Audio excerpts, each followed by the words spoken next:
120 words per minute. Get ready. Start. I am glad of this opportunity to address you. During the last 3 years, I have met many of you, both in the civil and defense services of this country.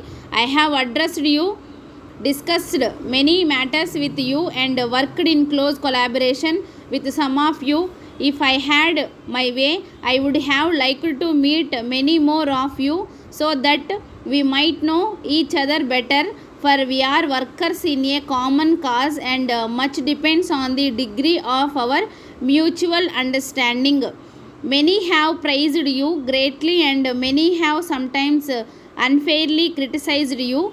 That was natural in the circumstances, and it is possible to find in most of us room for praise and room for criticism. Most of you have had to adapt yourselves to a new environment and to new conditions of work within a short period of time. I want to tell you that in the 3 years I have known you, I have found you as a whole loyal servants of the country. I have appreciated the way you have adapted yourselves to new conditions.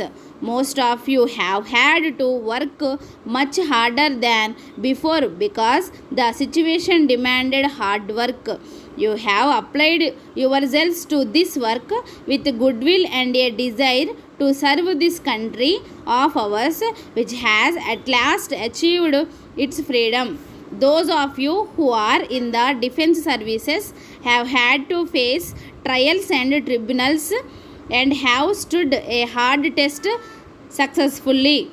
You have thereby gained the praise of your countrymen. You have gained something more, and that is self-confidence and faith in yourselves and your cause.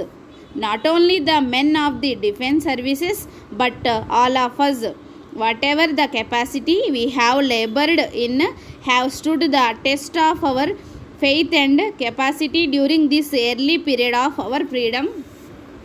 It is difficult for all of us to adapt ourselves to changing conditions, and even when we do so physically, the mind lags behind. It must have been difficult for you who are accustomed to the routine and method of a different setup to adapt yourselves to a new democracy. It is just as difficult for others to develop the discipline that freedom demands. This process must inevitably take time, and you have succeeded in a large measure.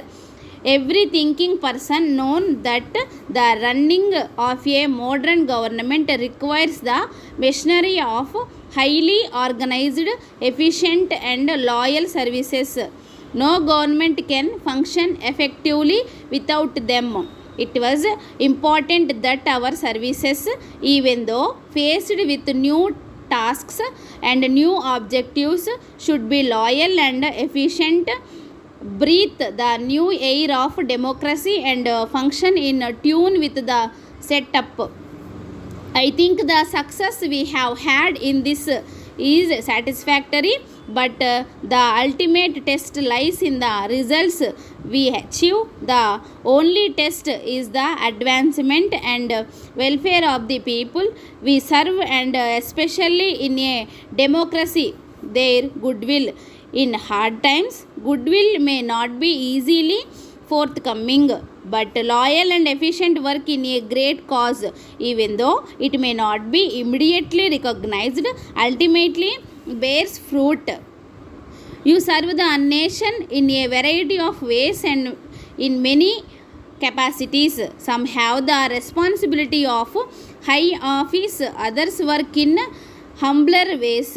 Some are generals, others are ordinary soldiers in the army. In the services as elsewhere, discipline has to be observed, and greater experience and capacity placed in a special position of authority. But whatever our rank or grade, we must always remember that we are comrades working for the same end, and respect one another as comrades.